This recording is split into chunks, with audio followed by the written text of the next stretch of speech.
రాష్ట్రానికి rain alert జారీ చేశారు వాతావరణ శాఖ అధికారులు. మరో 4 రోజుల్లో బంగాళాఖాతంలో ఆవర్తనం ఏర్పడే ఛాన్స్ ఉందని, ఈ ప్రభావంతో సిటీతో పాటు జిల్లాల్లో వర్షాలు కురిసే ఛాన్స్ ఉందని తెలిపారు. తేలికపాటి నుంచి మోస్తరు వర్షాలు కురిసే అవకాశం ఉందని అంచనా వేశారు. జూన్ నెలలో ఉత్తర జిల్లాల్లో లోటు వర్షపాతం నమోదైందని చెప్పారు. జూలై 4వ తేదీ నుంచి భారీ వర్షాలు పడే ఛాన్స్ ఉందని తెలిపారు.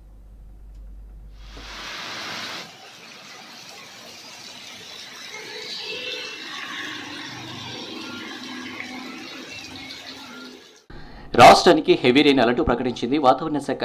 జూలై 4 నుంచి రాష్ట్రంలో భారీ వర్షాలు కురిసే ఛాన్స్ ఉందని తెలిపింది ఐఎండీ. మరో 4 రోజుల్లో బంగాళాఖాతంలో ఉపరితల ఆవర్తనం ఏర్పడే అవకాశం ఉందని చెప్పారు అధికారులు.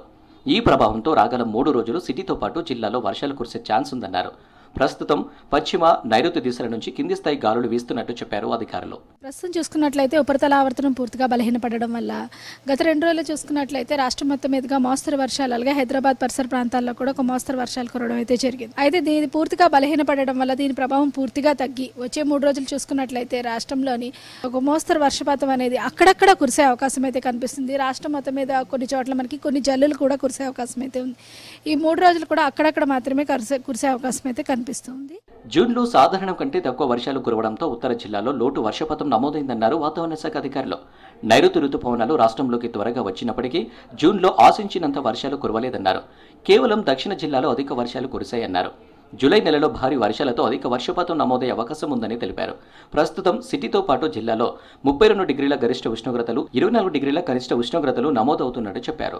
అనుకున్న దానికంటే ముందుగా రావడం వల్ల కొద్దిగా దక్షిణ తెలంగాణ జిల్లాల్లోని సాధారణం కంటే అధికంగా నమోదవడం అయితే జరిగింది. కొద్దిగా మనకి దాదాపుగా మనకి 3వ తారీఖు నుంచి 11వ తారీఖు వరకు కూడా మనకి పూర్తిగా విస్తరించడానికి సమయం తీసుకున్నప్పటికీ ఉత్తర తెలంగాణ జిల్లాల్లో అక్కడక్కడ కొద్దిగా లోటు ఉండడం అయితే జరిగింది. అయితే నెలాఖరులోని పూర్తిగా లోటు అనేది చాలా వరకు తగ్గిందని చెప్పొచ్చు. రాష్ట్రం మొత్తం మీదుగా జూన్ నెలాఖరు వర్షపాతం చూసుకున్నట్లయితే దాదాపుగా 20% ఉన్నది. నాగర్ కర్నూలు జిల్లా వనపట్లలో నిన్న కురిసిన భారీ వర్షం తీవ్ర విషాదాన్ని మిగిల్చింది. వర్షానికి తడిసిన మట్టి మిద్దె కూలి ఒక కుటుంబానికి చెందిన 4 మృతి చెందారు. మరొకరికి తీవ్ర గాయాలయ్యాయి. మృతుల్లో తల్లితో పాటు 6 ఏళ్లలోపు 3 పిల్లలున్నారు. తండ్రి భాస్కర్ తీవ్రంగా గాయపడడంతో హాస్పిటల్కు తరలించారు. భద్రాద్రి కొత్తగూడెం జిల్లా ములకలపల్లి మండలం పాములేరు వాగులోకి భారీగా వరద నీరు చేరింది. 4 రోజులుగా కురుస్తున్న వర్షానికి చుట్టుపక్కల గ్రామాల్లోని చెరువులు నిండిపోయాయి. దీంతో పాములేరు వాగులోకి వరద నీరు భారీగా చేరింది. డైవర్షన్ రోడ్డు వరద నీటితో కొట్టుకుపోవడంతో సుమారు 20 గ్రామాలకు రాకపోకలు నిలిచిపోయాయి. జూలై నెలలో అధిక వర్షాలు కురిసే ఛాన్స్ ఉందన్న వాతావరణ శాఖ అలర్ట్తో ఖరీఫ్ సాగుకు అన్ని సిద్ధం చేసుకుంటున్నారు పత్తి రైతులు. లోటు వర్షపాతం కారణంగా గత నెలలో వేసిన పత్తి విత్తనాలు మొలకెత్తకపోవడంతో ఈ నెలలో మరోసారి విత్తనాలు వేస్తున్నారు.